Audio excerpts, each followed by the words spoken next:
So it's been a little while since I've done a Q&A video on this channel, and it actually feels good to be able to do one again. So thanks to all of you that went to Twitter and participated by submitting and tweeting your questions. Again, the Twitter handle is at @TheJeffSchlegel in terms of how often I'll do these Q&A videos.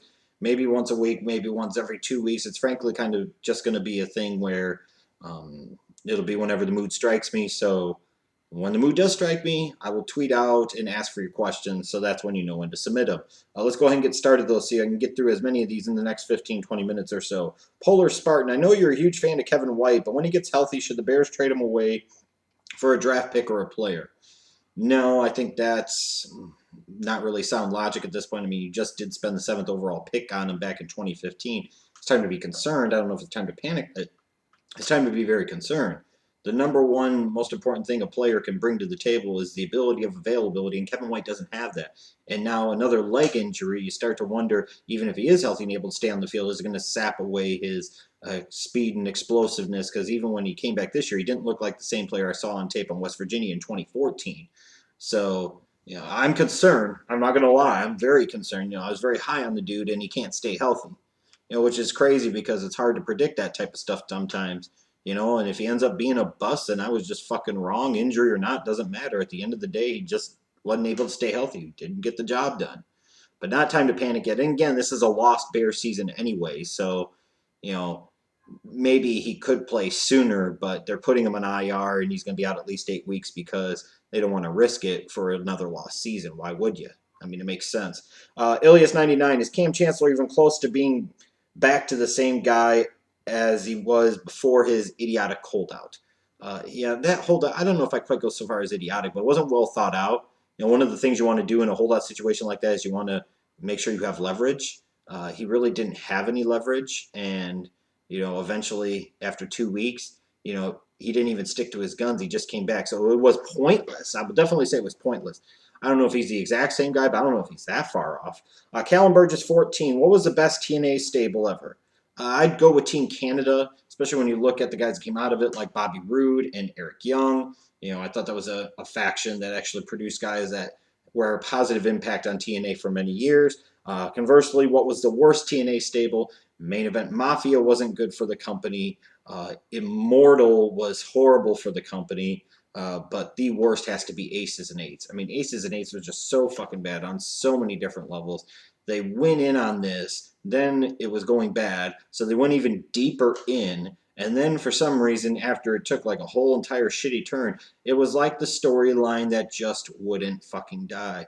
I can appreciate commitment to a story and trying to tell a story over a long period of time, but you have to be smart enough to know that this shit isn't working. It's driving away viewers, and your audience isn't getting down with it.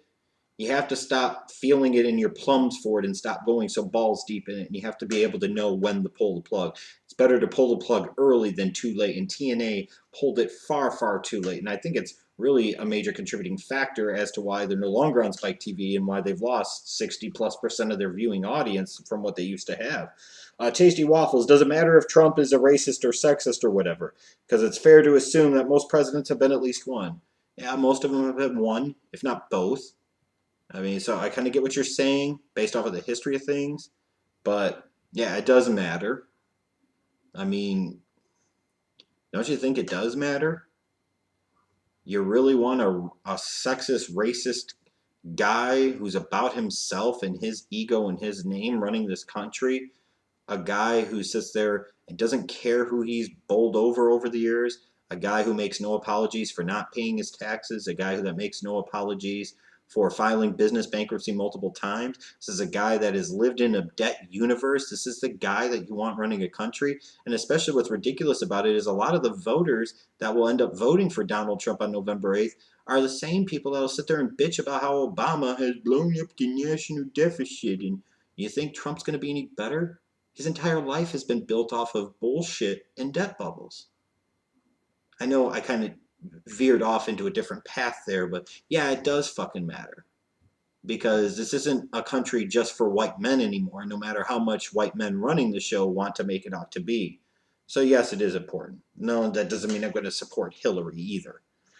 K. Nokaj. Who is better, MJ or LeBron? I'm a 96 kid, and I think MJ is the GOAT, but people keep saying MJ was ass. The people that keep saying MJ was ass are fucking morons, and you should never engage them in basketball conversation ever again. And let's hope for the love of God that they never choose to breed. You don't hear me calling LeBron ass. He's a great. He's an all-time great. He's probably already on the top 10 best players ever list. But he's no Mike. Mike was better. End of discussion. Just sit there. People actually, I mean, you're serious? Or you're not just saying that for like dramatic effect? People actually say that Michael Jordan was ass? Those people are ass because apparently for so many years, especially in the 90s, they either weren't alive, didn't watch, or had their heads so far stuck up their own asses that they couldn't see the truth staring right in front of them. That's fucking ridiculous. Ron L. Bond. What team do you think will win the NFC East, and which WWE superstar is most underrated by the marks? For quite a while, I've thought the most underrated by the marks is... I have to preface this by saying the marks in the business or outside of the business.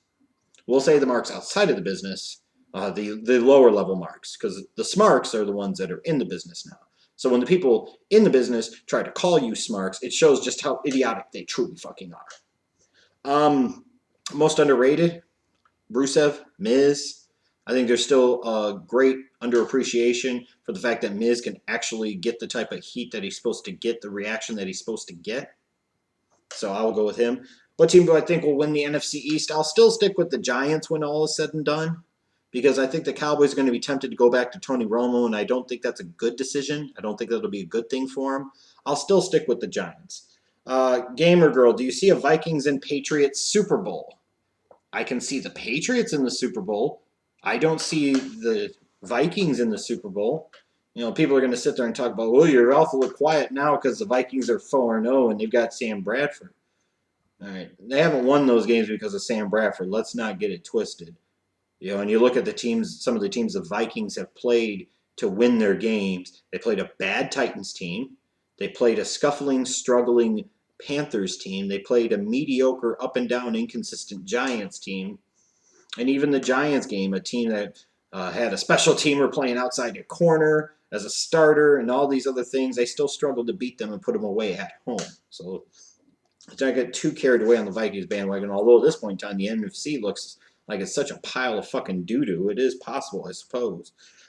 Josh Bros, I have two questions for you. First, is Dez Bryant the most overrated player in the NFL? And second, should Miami be looking to get rid of Tannehill? Now, I don't think Dez Bryant is the most overrated player in the NFL. However, if he can't stay his ass on the football field, then he maybe starts to get into that category. He gets a lot of talk naturally because he plays for the Cowboys. I think he's overrated. I don't think he's the most overrated, though. And should Miami be looking to get rid of Tannehill? It depends.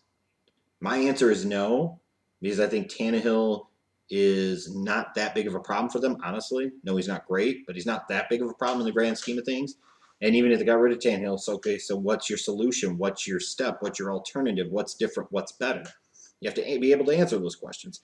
Fulio Georgian 1, what do you think of Usain Bolt winning gold in 3 Olympics? Not just winning gold, but winning gold in the 100, the 200, and the 4x1 in 3 consecutive Olympics. Historic, unprecedented. I doubt we will ever see it again in the way that he dominated over that 8-year-plus stretch. Just phenomenal stuff.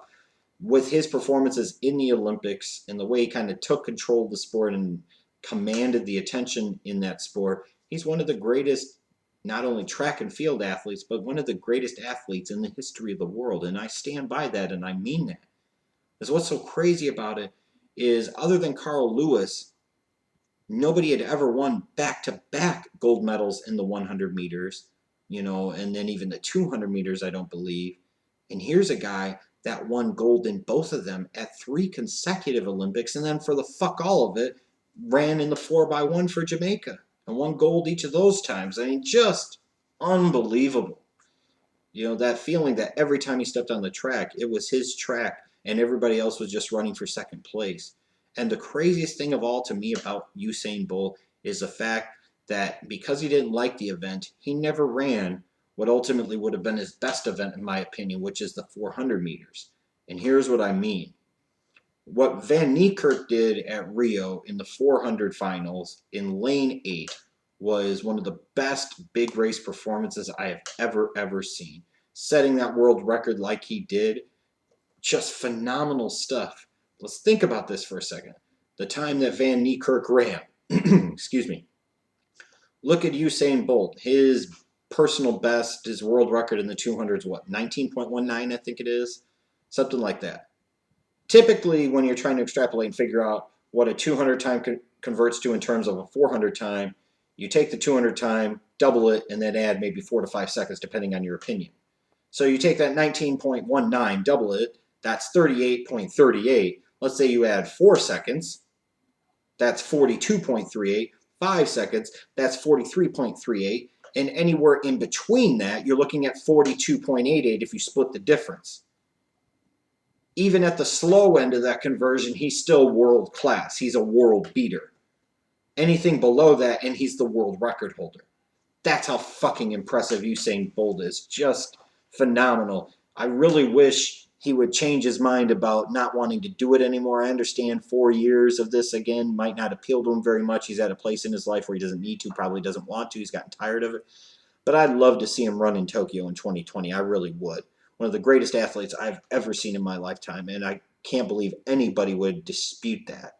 You know, him and Michael Phelps. Although I will say I'm more impressed with Usain Bolt than Michael Phelps because you see so many athletes in swimming able to win 3, 4, 5 plus gold medals at a single Olympics. Usain Bolt, what he did was unprecedented. Unprecedented. Just phenomenal stuff. Let's see here. What do we got next?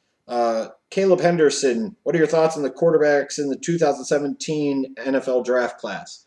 Don't have a formulated full opinion yet. I do wonder if any of these guys really have the dude factor, but again, I just haven't watched enough to be able to fully judge. Additionally, do you think Josh Rosen will be a good NFL quarterback? Again, I haven't watched enough to be able to fully judge. There are elements to him that make me think he could be, but I haven't seen enough to be able to justify that, whether or not I think a certain way. Trust in Harbaugh. Who's dumber, the Rams or Browns for passing on Wentz? You know, the Rams gave all that up to get the second best quarterback in the draft. That was dumb. But they still took a quarterback at number 1. And I could at least understand that. Even though I didn't agree with it, still don't agree with it. The Cleveland Browns had the number 1 quarterback in the draft and arguably the number 1 player in their draft fall into their laps at number 2. Here was a chance for the Cleveland Browns organization to right the wrongs of so many years. Here was a situation where the slam dunk guy, in my opinion, was sitting there, fell right into your lap. You can't fuck it up. So, of course, the Cleveland Browns decided they valued draft picks more than a franchise-changing quarterback. Because, again, the Cleveland Browns are stupid. So the Cleveland Browns, who are the skid marks of the NFL, as they've clearly established yet again, as they sit at 0-4, and the Eagles sit at 3-0 in first place in the NFC East with Carson Wentz as their starter, you know, just goes to show you the Browns were much more idiotic. At least the Rams could say, fuck right now, as of this recording, they're 3-1 in the NFC West. Now, granted, they're starting Case Keenum, and I don't really get it, but they're 3-1. They're in first place in the NFC West. The Browns are 0-4, and they passed on Carson Wentz. Barking Frog, how can the Lions stop disappointing me? Is it time for them to rebuild? You might be getting close to that time to rebuild. How could they stop disappointing you? Well, probably make a Super Bowl. I mean, to be a smartass, but that probably would end some of the disappointment. Connect 2K91, what did you think of the presidential debate? Now, as I'm recording this, vice presidential debate was last night, which I didn't watch yet, and I probably will. The presidential debate. I'll sum it up like this. In 8 years, for those that either love Obama or those that absolutely despise Obama, 8 years, 2 sides had the ability to pick a replacement. And these were the 2 primary options that were given. If that doesn't speak to the lack of intelligence in this country, the stupidity in this country, I don't know what the fuck does. And for the people that want to talk about this or that, or they want to rally behind Trump because Hillary is the establishment, did it ever strike you that it seems awful suspicious that of all the people that are running on the GOP side, it's Donald Trump, somebody who's been a friend of the Clintons since the 90s? Seem odd. Maybe if you're the Hillary Clinton camp and you know that she's not really a good campaigner, she has trouble connecting with people, and if she gets into any type of competitive election, she's in real trouble. You're sitting there and thinking of all the ideal candidates for her to run against that will make her look like not as bad of an option. First, you get Debbie Wasserman Schultz to, basically Stalin Hillary through the damn Democratic nominating process, and then you run against Donald Trump. That's what's fascinating to me, is that a lot of people on the alt-right and a lot of the people that listen to knuckleheads like the Prison Planet folks, Alex Jones, what have you, who live in a world of conspiracies, and a lot of those fears are valid, some of them not. Some of them are crazy, but some of them most certainly are not. There's more truth than fiction there.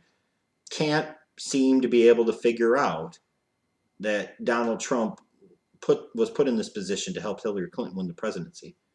So by supporting Trump, you're supporting the very conspiracy that you're usually against. I mean, it just speaks to the stupidity of this country. Just unbelievable. Trey Caldwell 335.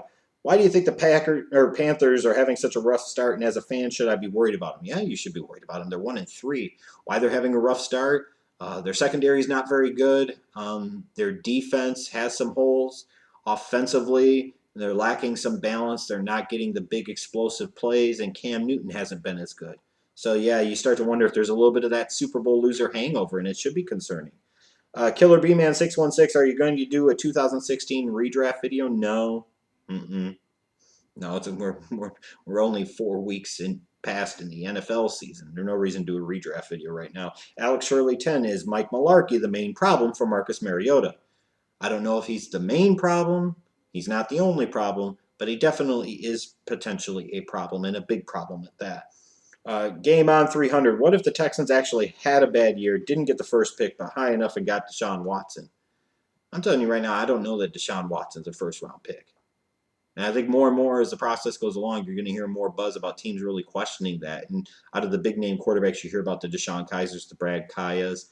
It could be the Deshaun Watson with size concerns and concerns about decision-making and accuracy that could really drop. I'm just saying it. I'm the one a year ago that was talking about how Carson Wentz and Jared Goff and Paxton Lynch were going to be the first 3 quarterbacks drafted, and guys like Christian Hackenberg, Cardell Jones, and Connor Cook were not. Just saying. Thoughts on the Georgia-Tennessee game from Polar Spartan? Funny, was watching the game a little bit at the end and saw Georgia score on the pass late in the game. Took the dogs out for a walk, come back and find out Tennessee's won. So I missed Josh Dobbs' Hail Mary. Figures. Such is life sometimes. Awesome finish, though. Chet Awesome Laser. So with the entire AFC South still being a dumpster fire, amen. Who wins the division and why? I think by default right now you look at it and you say the Texans, but whatever team gets to 8 wins first, and that 8th win might come in week 17. David Allen Root, who are you voting for in this election cycle and why? I'll tell you who I'm not voting for. I most certainly am fucking not voting for Donald Trump, and I'm sure as hell not going to vote for Hillary Clinton. I'm not going to vote for Gary Johnson. I don't think he has a grasp on enough important issues, and I think he lives in a state fantasy land in terms of he was a governor and he thinks the things that work as a governor work at the national level, the cutting taxes and reducing spending and all this other bullshit and the free trade and all that other crap. Sounds great at the state level and can work at the state level, but once you get to the federal level and you have all these other entitlement programs and different responsibilities that aren't in play at the state level, and when you're at the state level and you can depend in part on the subsidization that comes from the federal government, it's just night and day. It's not apples and apples. It is apples and oranges. And Jill Stein, I think, is somewhat crazy and off the mark in some of her things. So I'll probably vote for myself. I guarantee you, when it comes to a lot of these major issues, I have a much bigger grasp of what is actually the real problem, from taxation to the debt to all these different things and so on and so forth. So I'll be voting for myself. And you guys are welcome to write in for me too if you want. Weston, Texas. Which wrestlers in the Indies do you think can help TNA? Is there a wrestler in the independent scene that has about $50 million in the bank account where they can buy TNA for $4 or $5 million and then reinvest the rest of the money in the company? Then if the answer is no, which we know it is, then the answer is nobody. Nobody. Period. And that's just that simple. The problem is not talent. The problem is the company and their financial situation. And there's nobody in the independent scene that's going to help that financial situation. Flat out. Let me see here. Mark Kizzle, 1297. Do you think Deshaun Kaiser is the best quarterback in the draft? I think he's overrated. Again, haven't made enough effort to watch enough tape to be able to make a effective judgment on him. I'll let you know in a couple months. X Factor 23. Do the Texans still have a shot at the division without J.J. Watt? Absolutely, because that division's so bad. 8-8 might win it. Blue Ridge 330. How much of a joke are the Academy Awards for snubbing Space Jam in 1997? I mean, it's one of these things where it's the greatest documentary ever. Scratch that. It's the greatest movie of all time. So, I mean, you put it up and you can nominate it in every category, and of course it would win. So you don't want to do that. You want everybody to feel left out and inferior. I mean, but at the end of the day, it's still crap, mind you, because it's the greatest movie ever. For crying out loud, Michael Jordan saved the universe from the basketball-playing monsters. They took Sean Bradley's powers. Sean Bradley! Who the fuck else was going to save us? I mean, Jesus Christ. What's going to happen? They're going to do a Space Jam 2, which is going to be complete and total fiction, where LeBron James saves us from basketball-playing monsters who steal the powers of Joel Embiid. The fuck is wrong with people? Greatest movie ever.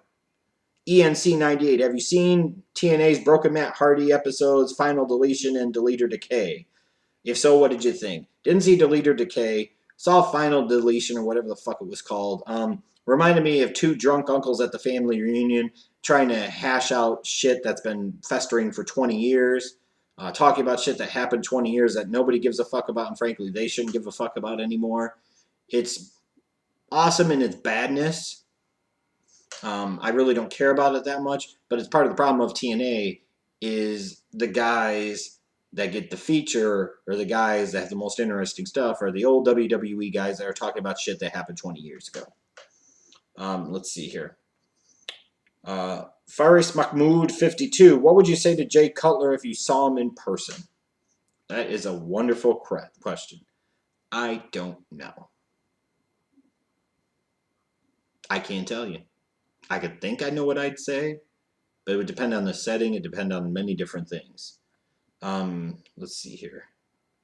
Any other questions? AC316 official. What would you rather watch? 3 hours of a 2016 Raw or a Carlos Mencia comedy special? My God. Is Carlos Mencia that bad? You're comparing him to a modern day Raw. Carlos Mencia cannot be that bad. Come on, man. Compared to 3 hours of a fucking bullshit, boring-ass Raw, you'd rather watch that than Carlos Mencia's comedy special? I'll take the comedy special, and I'll make it work. Give me a break. Ricky the Great 8, are you surprised at how disappointing the supposed best teams in the NFC have been? Yes. The NFC is doo-doo this year, dude. Do-fucking-do. And it's surprising. I don't know who's going to win that fucking conference, and frankly, it's probably not going to matter. Because I think New England beats any of them at this point. Denver most certainly beats any of them at this point. And I think probably Pittsburgh beats any of them at this point in time. There are 3 teams in the AFC, in my opinion, that are better than the NFC's number 1. Yeah, that's not good. It's an AFC year unless somebody really comes out of the woodwork and just really establishes themselves. And don't give me that Minnesota Vikings shit. Because they still have Sam Bradford as their quarterback. Come on, man. And some of the teams they've beaten a mediocre Giants team, a scuffling, stumbling, struggling Panthers team that has lost its way, and also a bad Tennessee Titans team. I mean, come on now. So anyways, thanks for all of these questions. I've enjoyed doing this Q&A. I'll be back doing another one soon. And after you have peeped this, make sure you check out some of the other content on this channel. Deuces.